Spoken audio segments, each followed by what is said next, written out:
Hi everyone, I'm Coral. Welcome back to my channel.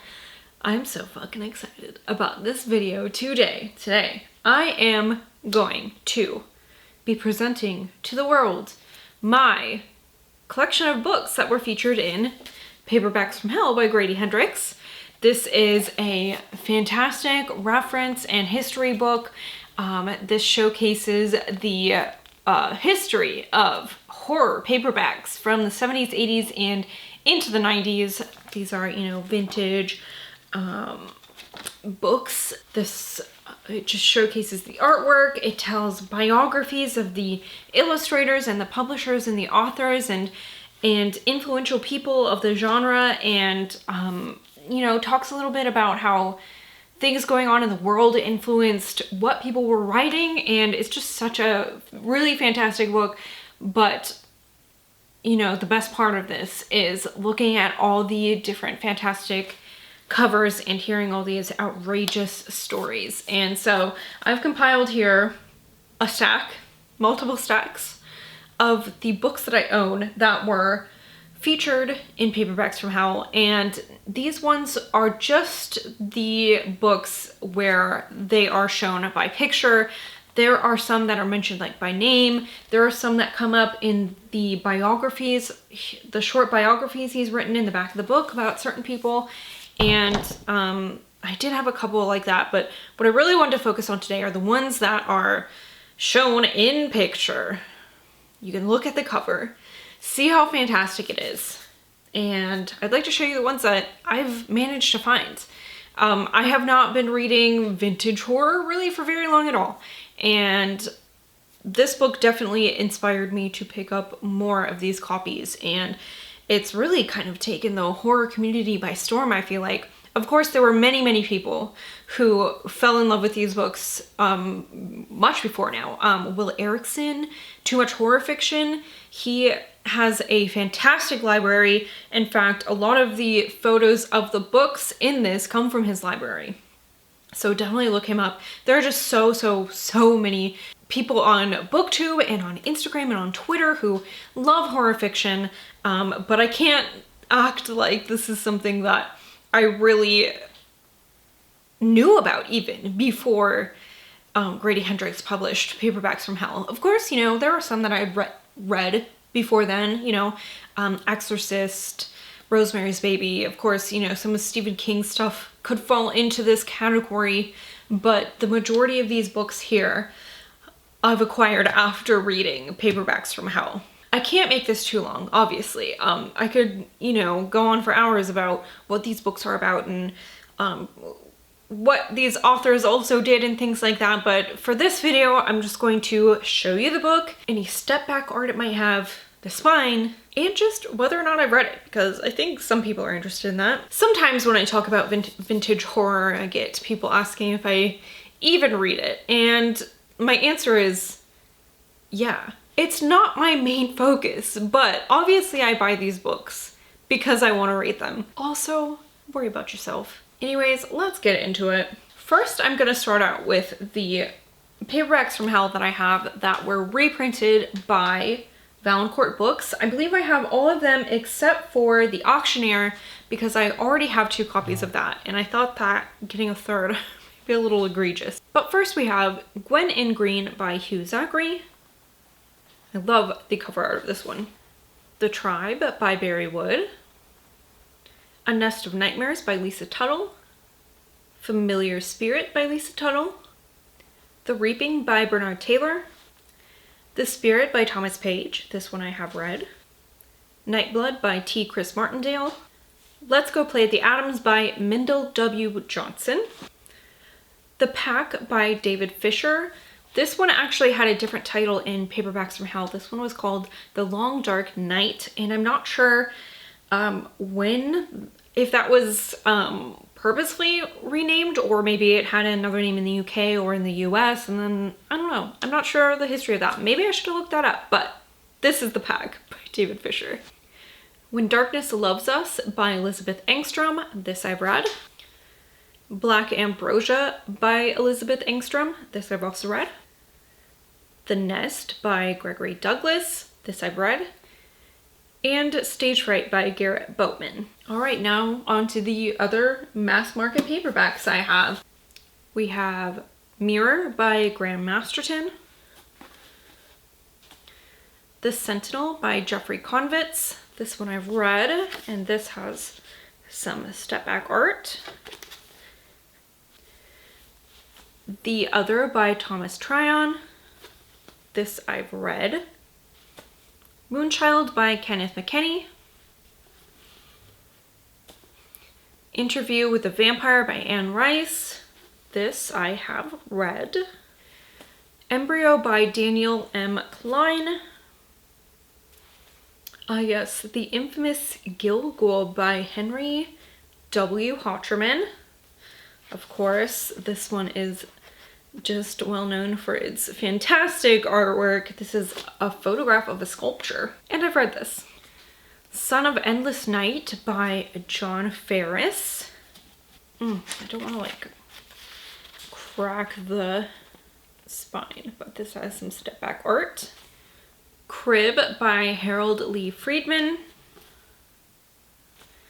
The Keep by F. Paul Wilson. The Sendai by William Woolfolk. The Children of the Island by T.M. Wright. This one has a fun purple spine. Garden of Shadows by V.C. Andrews. And this one does have a step, in some editions have step back art, but mine doesn't. Unfortunately. I don't know why they printed some without it. This one I've read though. Heads by David Osborne. The Influence by Ramsey Campbell. This one also has some step back art. Ghost Train by Stephen Laws.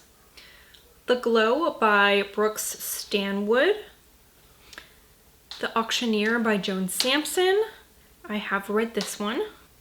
Maynard's House by Herman Rauscher. I've read this one. Falling Angel by William Hjortsberg. The Jonah by James Herbert. The Accursed by Paul Borston. This one needs replacing. This is The Next by Bob Randall. And this is one of those times where I ordered something from thrift books expecting, you know, the quality that it's advertised as, and it's just absolutely chewed up and bowed and missing pieces of the cover. Unfortunate. The Exorcist by William Peter Blatty. This I've read. This copy I've had for so long. I've even, like, I can tell, like, my 5th grade handwriting wrote my name in it. Great book, though. Flowers in the Attic by V.C. Andrews. This, of course, I've read. And I used to have a good copy with step back art, and I just, unfortunately, when I grew up and moved out of my mom's house, I didn't think that I would want to keep my V.C. Andrews books.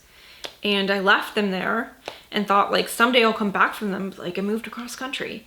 And then, you know, my mom was like, well, what am I supposed to do with these? So, like, I told her she could, you know, do what she needed to do with them, sell them or donate them or whatever. And now I'm like, oh, why did I do that? But it's just, it is what it is.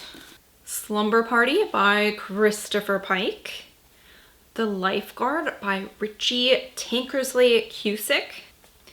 Sandman by William W. Johnstone. The Alchemist by Leslie H. Whitten. This has a really great zebra cover. However, this is not that great zebra cover. Maybe someday I'll find it. Sweetheart, Sweetheart by Bernard Taylor. Headhunter by Michael Slade. And A Ghoul by Michael Slade. I think these are some of my very favorite covers featured in there. They're just very visceral looking. I forgot this one was in here. The Shoemaker by Flora Retta Schreiber.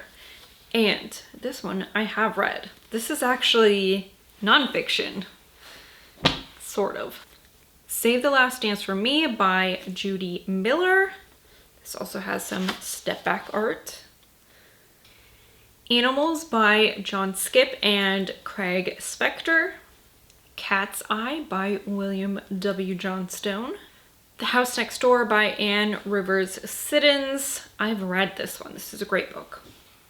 Slither by John Halkin. I also really love some of the covers that John Halkin had on his books. Not that he, created them, I don't think, but whoever illustrated like Slither and Slime and Slugs, they were all just so good.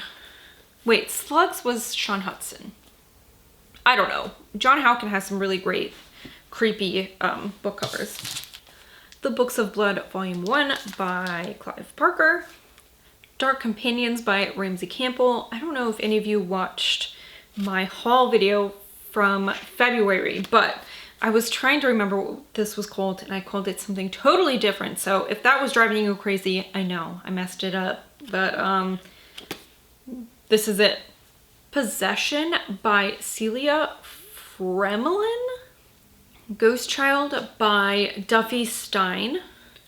Childgrave by Ken Greenhall. The Savior by Marvin Werlin and Mark Werlin. Lupe by Jean Thompson, and this has step back art. Sweet little Lupe. The Plants by Kenneth McKenney. Hobgoblin by John Coyne. This also has step back art, but unfortunately my copy got stamped on the inside. Probably, oh no, it says Westgate Mall. What is this? Tidal Wave Paperback. I'm gonna have to look that up. It's in Brainerd, Minnesota, which I've been to. I've been to Brainerd quite a few times, but I don't think I've ever been to any mall in Brainerd. The Dogs by Robert Calder. Somebody Come and Play by Claire McNally. This has step back art. The Surrogate by Nick Sharman. Bugs by Theodore Rozak. Nocturnal by Ken Yulo. Allison's Baby by Mike Stone. And Twice Blessed by Patricia Wallace. This one I've read. Then we have Chain Letter by Ruby Jean Jensen. Dead to the World by J.N. Williamson. Smoke, also by Ruby Jean Jensen. Pin by Andrew Niederman. I have read this one. This is a great book. Also, another pretty good one. This is Brainchild by Andrew Niederman, and you might know, but Andrew Niederman is the ghostwriter for V.C. Andrews, which might be why I really like his books, because I've been reading him for years without even knowing it. Then we have, what a great cover, Tricycle by Russell Rhodes. And to wrap up the paperbacks, or the mass market paperbacks, this is Wild Violets by Ruth Baker Fields. Last couple ones I have are featured in Paperbacks from Hell, but these ones I have are not mass market paperback size. A lot of these I've gotten from Valancourt, I think. First, we have Hellhound by Ken Greenwood.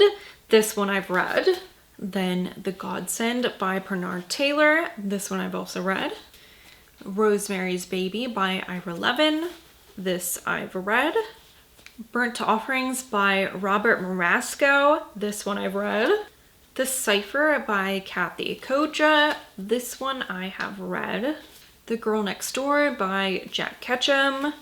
This I've read, but oh my god, what I would give to find the copy that is featured in Paperbacks from Hell with the skeleton cheerleader. Oh my gosh. Then we have Walkers by Graham Masterton. This one I have read. The Fury by John Ferris. Harvest Home by Thomas Tryon. And last but not least, a new acquisition. This is The Architecture of Fear, which is edited by Catherine Kramer and Peter D. Potts? I don't know. Well, that is my collection of Paperbacks from Hell. I think if I counted right, I own 84 and I've read 27 of them. So, you know what? I've got room to grow, obviously, but I am reading them.